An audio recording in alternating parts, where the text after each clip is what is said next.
La primera pregunta surge naturalmente y es si nosotros podemos fabricar un generador trifásico que sea fácil y que me resuelva la vida. Si no, no tiene ningún sentido pensar en un sistema trifásico. Así que básicamente, como habíamos visto en el generador monofásico, lo único que necesitamos son algún alambre, algún imán y un poco de energía que haga mover el eje. Y entonces vamos a poner un imán aquí en el centro con capacidad para moverse respecto de este eje con una velocidad angular omega. Esta velocidad angular omega hace que esto gire y cuando gira, cada vez que el imán pase con su polo norte o su polo sur, así el efecto de, ¿se acuerdan de lo de la regla de la mano derecha? Voy a tener aquí una suerte de bobina conectada o enrollada alrededor de un circuito magnético, un cacho de fierro ahí para que haga de electroimán. Y esta bobina la voy a replicar, voy a hacer una bobina exactamente igual, voy a conectarla aquí a 120 grados eléctricos, desde acá hasta acá va a haber 120 grados físicos, desde acá hasta acá otros 120 grados, así que esto está perfectamente simétrico, y otra vez 120 grados, y las tres bobinas son exactamente iguales. Las vamos a nombrar de esta manera, a una la llamamos R, a otra S y a otra T, es la convención que usamos en electrotecnia, y vamos a tratar de descubrir cómo es que funciona esto.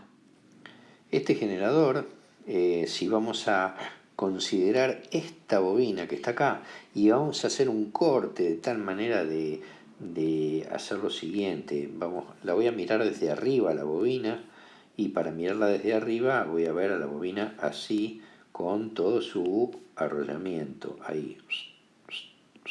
Bueno, la verdad es que lo que voy a hacer es un corte así, y voy a mirar a la bobina como si le hubiera cortado con un hachazo, y entonces lo que veo van a ser los cablecitos de la bobina ahí, en una vista. Para que se entienda mejor, vamos a imaginar el cacho de material ferromagnético y las espiras de la bobina puestas así, dispuestas así. Bueno, lo que estoy viendo es simplemente una vista desde este lado. Esto es lo que miramos aquí. Con esta vista vamos a tratar de entender cómo funciona. Aplicando lo que sabemos de Faraday-Lenz, ¿se acuerdan que Faraday nos decía esto y Lenz le había agregado el signo? El menos n diferencial flujo respecto de t. Esto significa que cada vez que el imán, este imán que está aquí, pase por el frente de una bobina en particular, bueno, habíamos tomado esta bobina, cada vez que el norte pase por el frente de esta bobina, podríamos imaginar en este mismo ángulo, aquí, vamos a cambiar de color, ahí, el norte, es decir, este flujo magnético que está acá, aquí abajo, este flujo magnético. Y este que está acá, como esta es la bobina, estos son los alambrecitos de la bobina, va a haber un eje magnético. El eje magnético, recuerden que era perpendicular al plano de la bobina, así que este que está acá oficia de eje magnético. La proyección que tiene este flujo magnético del imán, que está girando a una velocidad angular omega, es flujo phi, este que está acá, lo vamos a poner en verde, este flujo que está acá, que va a ser igual al flujo máximo, que es este que está acá, que es el módulo de este imán, digamos, la cantidad de flujo magnético que es capaz de producir, por el coseno de omega t. Es decir, lo proyecto sobre el eje magnético de la bobina. Bueno, puesto aquí es fácil suponer cómo sigue el cálculo. Si yo tomo este flujo magnético y lo pongo allí en esta expresión, hago la derivada del flujo respecto de t, la derivada del coseno es menos seno de omega t, la derivada de lo que está dentro, que es omega t, es omega diferencial t respecto de t, y me queda entonces que n por phi por omega, y el menos con el menos se va y me queda más. Así que me queda esta expresión que está aquí. Y resulta que dentro de esta expresión me doy cuenta que este valor que está acá es el valor máximo. ¿Se acuerdan de la expresión de la sinusoide? E igual a E pico seno de omega t. Es decir, el valor máximo pico que va a haber es este n por phi por omega.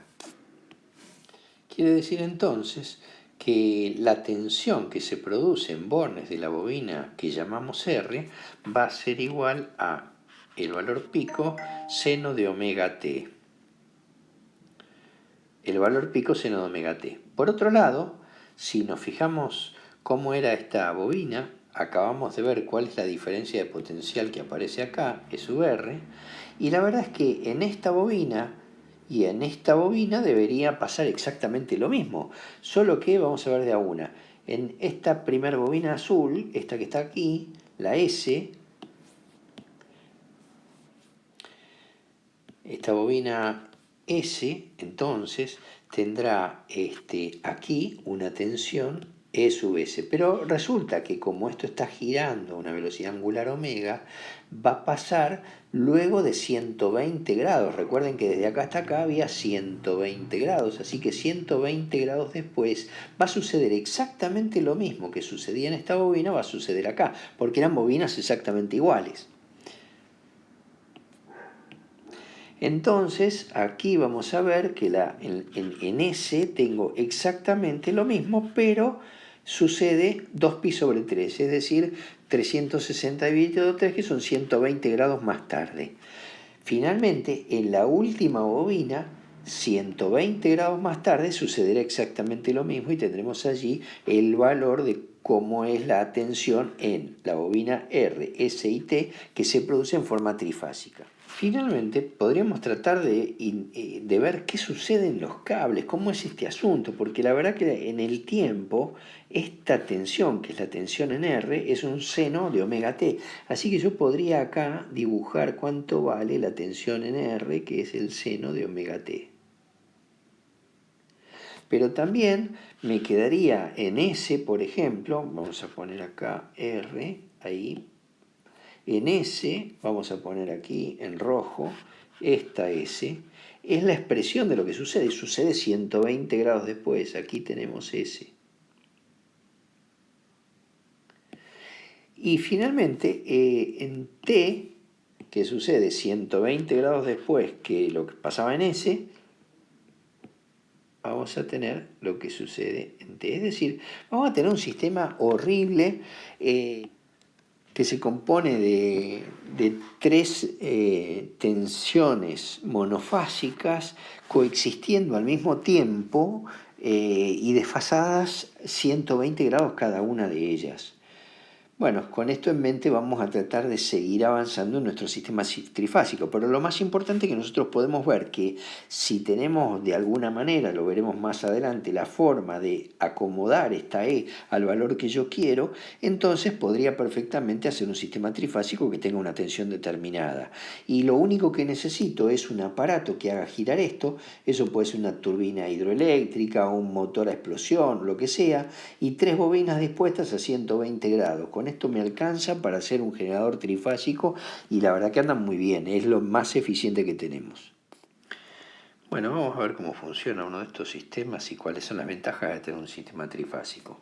Aquí, como hemos visto, finalmente tomamos las tres tensiones y las unimos a través de un cable. Son tres sistemas monofásicos en forma individual, así que cada uno funciona teniendo su propia malla, por así decirlo. Esta será, llamamos a tensión ER, la impedancia interna, a esta la llamamos fase R, y esta será la impedancia que tiene conectada esa malla. A esta otra la vamos a llamar fase S, y la tensión que se genera en este generador es la tensión E sub S, que es exactamente la misma que la de ER, pero desfasada 120 grados. Esta tensión, así como está puesta en la polaridad, genera por esta malla una corriente, que será la corriente, bueno, a esta la llamamos IR y a esta la llamamos IS. Y finalmente tenemos una más, que será la corriente que sale por el positivo de esta fuente, que es la fase T, y da la vuelta y gira y va por acá, y esta es la fase T, ahí, y esta entonces será la corriente IT. Claro que cada una de estas tres corrientes, la IR, IS y T, al final de cuentas, se unen en este punto, es decir, todas llegan por aquí, por aquí, por aquí, y entonces para allá vendrá una corriente que será IR más IS más IT. Y este es el punto. Y la idea es saber cuánto vale esa corriente. Por otro lado, cada una de estas tensiones la puedo expresar en forma fasorial, o mejor dicho, la tensión que aparece en bornes de la carga, que será la U entre R y este punto que está acá. Bueno, esta que está acá es la UR, ahí. Y 120 grados después aparece una diferencia de potencial aquí, desde aquí hasta aquí, porque este es el positivo, así que este cable es el positivo, y esta será la US. Y tendremos también, aquí tenemos positivo, aquí tenemos negativo, así que este punto es este punto, acá tenemos positivo, aquí aparece una diferencia de potencial que será la UT.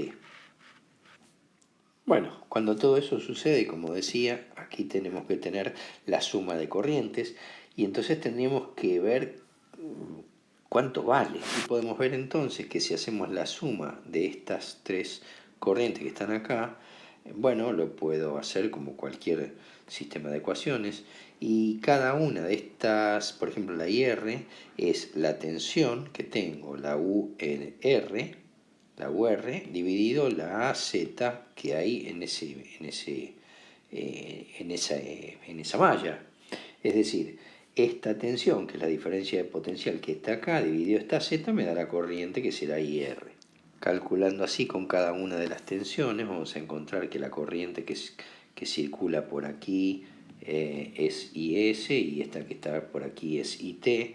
Bueno, y entonces la tensión que voy a utilizar, ¿cómo sé que es 90 grados? Bueno, porque lo dibujé acá en el fasor. Fíjense, este que está acá es un fasor que estimé que iba a estar con ese ángulo.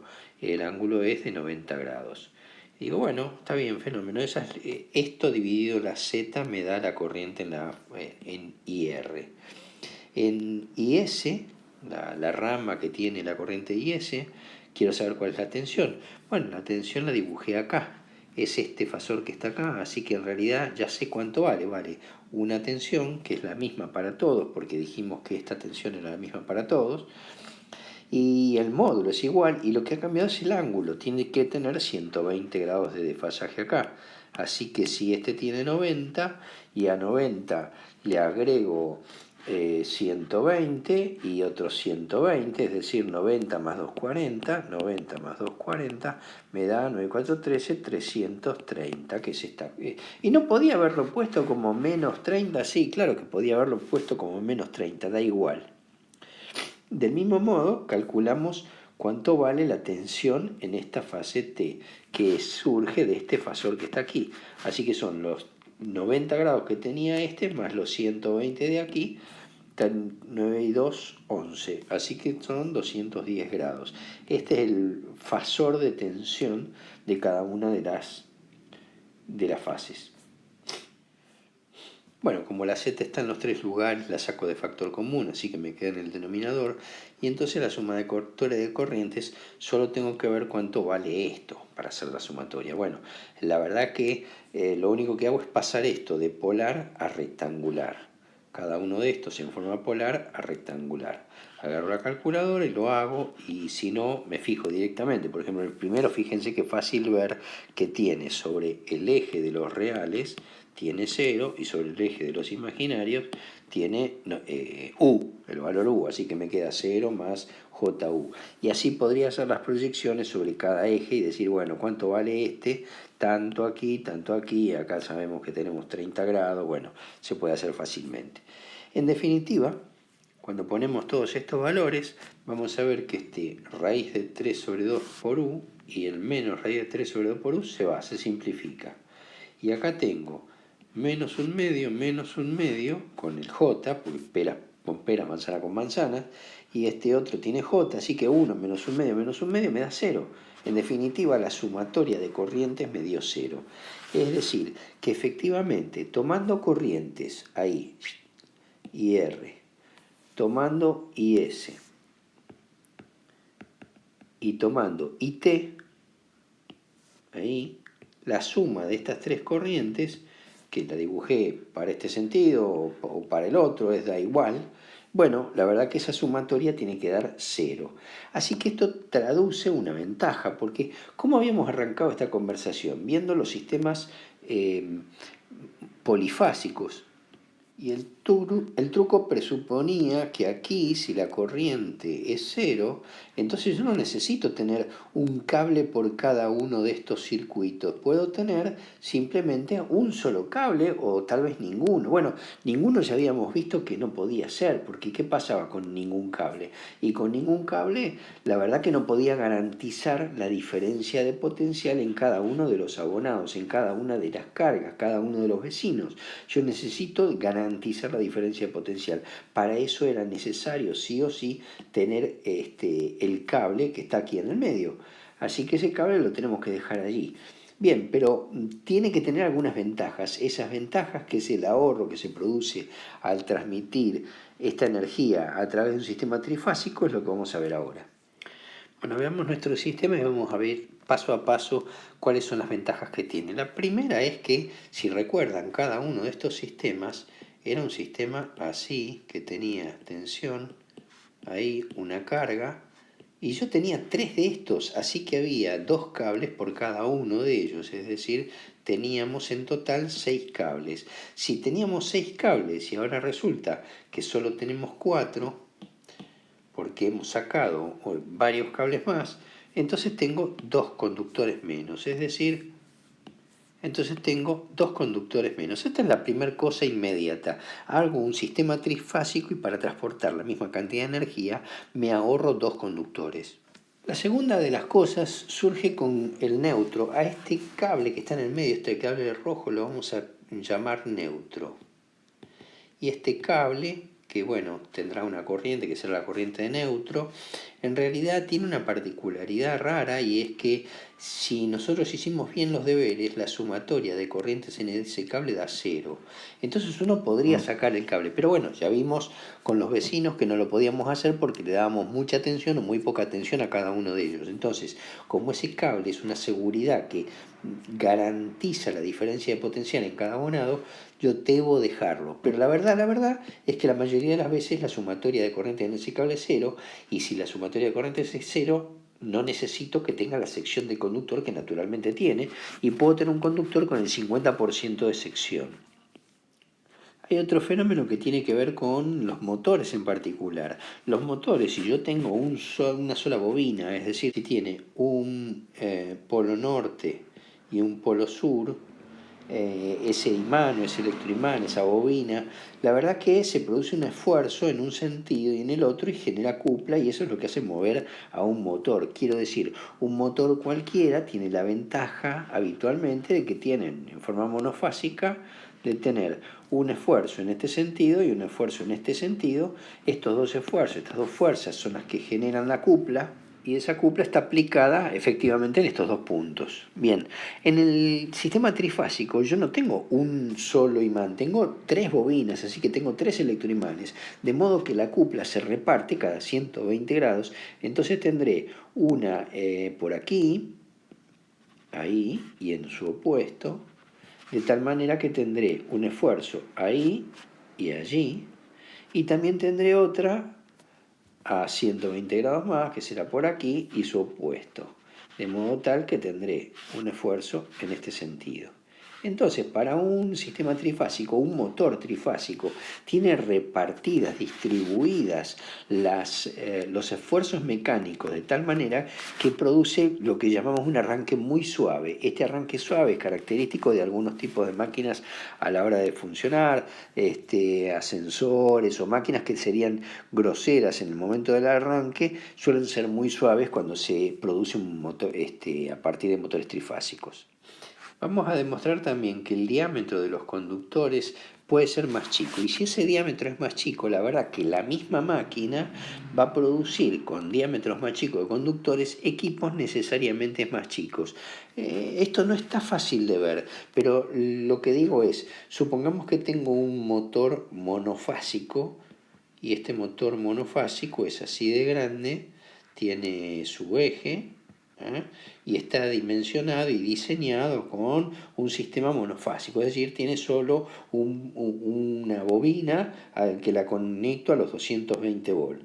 Bien, este motor, supongamos que es de un HP, un caballo, ahí, parecido al motor del ejemplo. Lo que vamos a ver es que esta máquina monofásica, si yo la convierto a trifásica, me voy a encontrar con que una máquina de un HP, es decir, que puede entregar un caballo a la salida igual que esta, es decir, son dos máquinas completamente equivalentes, redujo su tamaño, es decir, son más chicas. Esto es una máquina trifásica.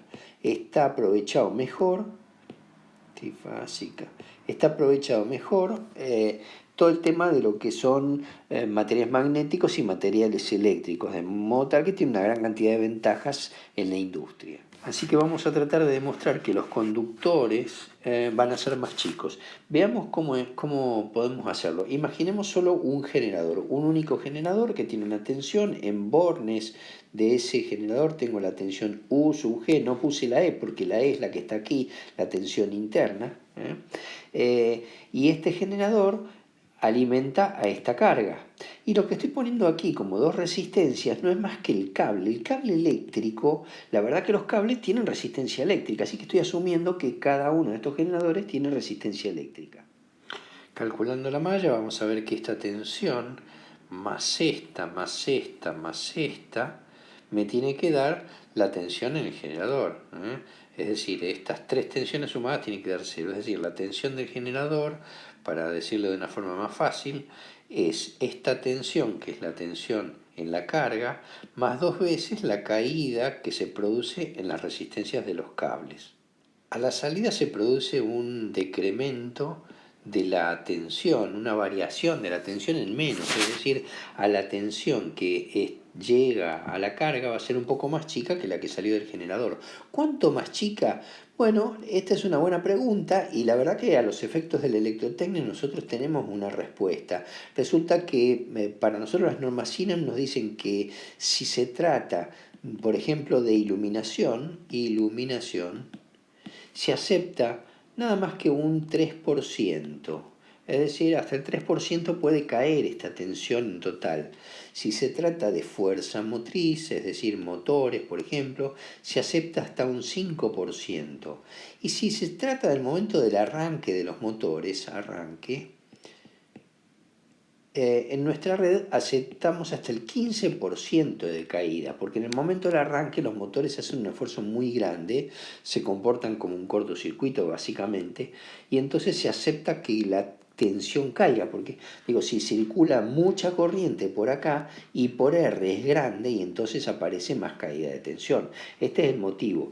Entonces la pregunta es, bueno, ¿y qué deberíamos garantizar? ¿Cómo usamos esto? Bueno, no importa cuál sea el delta U que nosotros tenemos, pero supongamos que tenemos iluminación o supongamos que tenemos fuerza motriz. Lo que digo es, tenemos una delta U constante, que es la que nos permite la red tener, que es la caída de tensión. Digo, si la tensión esta va a ser igual a la tensión en la carga más dos veces la del cable, y dos veces la del cable casualmente es la delta U de la que estoy hablando.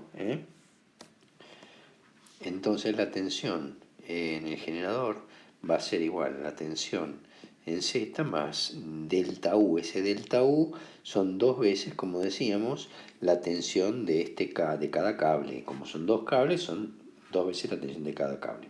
Bien, esto es en un sistema monofásico. Fijémonos que reemplacé aquí la tensión del cable por esto es la resistencia y esto es la corriente. Es decir, I por R me da la tensión. Pero esta resistencia que tiene el cable, de física sabíamos que era ρ por L sobre S. Esta es la sección del cable, punto. Comparemos entonces qué pasa con un sistema monofásico y qué pasa con un sistema trifásico.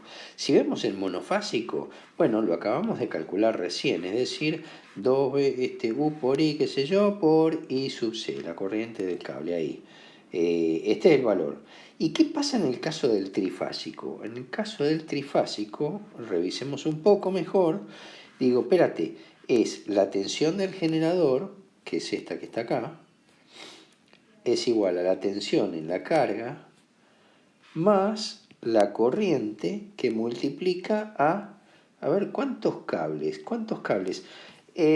Un solo cable. ¿Por qué un solo cable? ¿Por qué no dos? Si acá hay un cable con resistencia y acá hay un cable con resistencia. Uno dice, bueno, la corriente circula por acá. Sí, pero un momento. Resulta que la corriente que pasa por acá y multiplicada por la resistencia me da esta caída de potencial. Sin embargo, por este cable habíamos dicho que la corriente era igual a 0 y igual a 0. Si la corriente es igual a 0, entonces I por R vale 0, no hay caída de potencial, con lo cual esta no existe y solo tengo una. De modo tal que acá la diferencia está en este 2 que acá no está. Igualando estas dos, es decir, ¿cuál era la idea? La idea era que nosotros teníamos que estos valores que estaban acá era delta U, la caída de tensión en los cables, lo que admite Edenor, Edesur, es decir, en ENRE, que es el ente de energía eléctrica, admite hasta un delta U determinado, 3%, 5%, lo que sea. Ese valor es o este, en caso de monofásica, o en el caso de trifásica, este, donde esa es la sección del conductor. Entonces veamos, en el caso, si este 2 lo paso acá dividiendo, me queda que para el caso monofásica, la sección del conductor dividido 2 tiene que ser igual a la sección trifásica, que es el que está aquí. Es decir, este dato no es nada menor. Acabamos de descubrir que para que el sistema tenga la misma tensión en bornes a la salida, aquí esta tensión U sub Z, sea la misma en este sistema monofásico o en este sistema trifásico, acá U sub Z, para que las dos sean iguales, en el trifásico necesito la mitad de la sección que en el monofásico. Es decir, el monofásico es grande y el monofásico dividido 2 me da la sección trifásica. En definitiva, cada uno de estos cables, este y este, es la mitad de un monofásico, mientras que encima este podría ser más chico porque casi nunca lleva corriente. Dijimos que el conductor neutro tiene el 50% de los otros, con lo cual este cuarto cable en realidad es un 50% más chico que los tres cables principales.